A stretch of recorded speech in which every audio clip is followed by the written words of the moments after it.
Welcome to Jill's Nomad Survival. I am Jill, and today we're talking about, I'm pretending this is my whiteboard, RV or Nomad Retirement Planning, Part 1, Health and Health Care. That's what we're talking about today.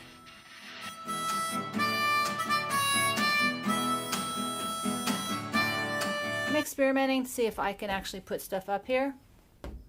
But what we're talking about today is health and health care as you plan for your post-50 life or your retirement. And I want to break things out because most people think I just have to have health care and that's sort of the end of the conversation.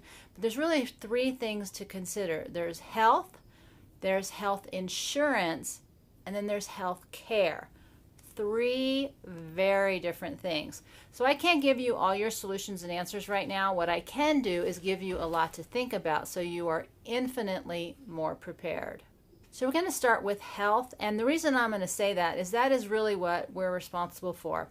Even if we don't think we are responsible for our own health. And that breaks out into different things. It's our lifestyle, it's our genetics, it's our social support system, it's the food we eat, it's if we're moving or not, if we're sleeping, our stress management, all these things that contribute to our health really going to impact us in the immediate, but also as we get older. And so, the choice is always how much responsibility do you want to take care of your health as a prevention versus focusing on health care and health insurance once there's a problem. So I'm going to say that up front because I think that's the most important thing because that's what we can control the most. Second piece of that is health insurance, very different than health care. Now, I'm recording this in the summer of 2017, and as you know, if you're watching this now, we are up in the, at least in the U.S., and this is obviously going to be different in different parts of the country, and in each state. Each state is a little bit different except for things like Medicare. Now, it's up in the air right now, and so I can't really speak much to it, but I can tell you there's some basic things to think about. There is, as you turn 65, you're eligible for Medicare. Medicare is a federal, so it's available in all of our states, but not all caregivers are Medicare providers. So that's something that you need to know. Medicare covers 80%. That other 20% can either be picked up by a private insurance like AARP, I think, contracts with United, so they cover that other 20%. Or you can have what's called a healthcare HMO, which is when an insurance company manages, they take your Medicare, they manage it for you, and you have 100% coverage. The way they used to work is the government gives the health insurance plan a certain amount each month or each year for you in terms of your Medicare, and that insurance company needs to manage that amount of money so they can make a profit. So the other way to go is just if you're under 65 and you're not on Medicare, then you can have private insurance. You can have an HMO, which functions the same as the Medicare HMO we just talked about, or you're paying cash out of pocket. Medicaid is state by state. Every state has different financial requirements. Just so you do know, if you don't have insurance, if you show up in an emergency room and it's an emergency, you cannot be denied care. That does not mean you won't be financially responsible for the cost of that care. Now that breaks out into your income, how much your overall cost is, whether you qualify for Medicaid in that state. And it's important to know that you can negotiate, even if you're paying cash, you can negotiate them as low as you can get them to go, because there is no real rate. Healthcare providers establish rates based on how they can get insurance companies to reimburse. As an FYI, Medicare is one of the highest reimbursers, so they like to do medical procedures under Medicare. However, there are a lot of strict rules about Medicare, and so just because you have it doesn't mean that everything gets taken care of, and they will still manage you because Medicare does play, or at least they used to, they pay a flat rate, and the healthcare providers want to get you out as quick as possible. It's just the way it is. So that's a tiny overview of how you can think about healthcare. The other piece about that I really need to throw out there that nobody's going to want to hear is that just because you have health insurance doesn't mean that you will get health care. And that's more and more true as the world changes, but also the further and further away you get from civilization. So if you're traveling, if you're living in rural America, and especially if you're in other countries, I have noticed that sometimes when people have money, they have an entitlement mentality that says just because I have money or just because I have health care insurance, you are supposed to take care of me. And as lovely as that thought is, it doesn't work that way. Sometimes there's no ambulances, sometimes there's no providers, sometimes there's no staff. You know, it's hard to make a living out in the middle of nowhere providing health care in the home. So these are things that get more complicated the more you're traveling and the further away from any kind of major hub that you get.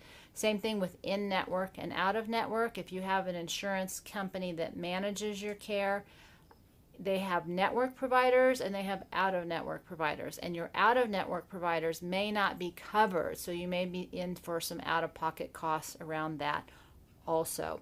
The other thing to think about if you're traveling is that not every place has services. In this little town, they actually have a pharmacy and a home health agency, but that's actually very rare. And so so if you're on any kind of chronic anything, you know, like oxygen, medications, anything that requires ongoing care, it may not be available, especially for big things like dialysis where you will die if you go without it. So you really need to think about those things ahead of time if you plan on traveling and you have an ongoing medical condition. Just because there's healthcare providers that may know how to figure it out, it doesn't mean that you'll always be able to get the products and services that you need exactly when you need it, even when it comes to dialing 911. Because if there's a couple feet of snow on the road and it hasn't been plowed, even the ambulance can't get through. So it's important to sort of check your entitlement at the door if you're going to travel. And just because you have money or insurance doesn't mean everything's going to be automatically covered. So the last piece about this is health care. And so it divides out into a couple things. There's emergency care, an emergency room, 911, something's bleeding. There is acute care, which is a hospital. There's less acute, which would be an urgent care. There's primary care services, which are, you know, just a doctor's office. There's temporary issues that you might have to think about. There's long-term chronic ongoing issues. There's end of life when somebody's actually dying and moving into hospice. And then there's the issues in the care around when you actually do die. So there's a lot of different components to health care. Again, the further away from civilization you get, the less likely you are to be able to access those services. And the highest level of emergency care, which is what they call a level 1 trauma center, those are almost exclusively located within major metropolitan areas, and you will be transported by either an ambulance or a helicopter. Now, nobody tells you this. They always say, oh, the insurance company will take care of it. Not true. Most insurance companies will pay to get you to the medical facility. They are not going to pay you to get you home away from the medical facility. So that's important to know, because everybody will tell you, oh, don't worry about it until you get the bill. So there's a lot of pieces of this. In addition to when you get in a hospital, if you're traveling, you've got your vehicle somewhere else. And if you're alone, that makes it a lot more complicated.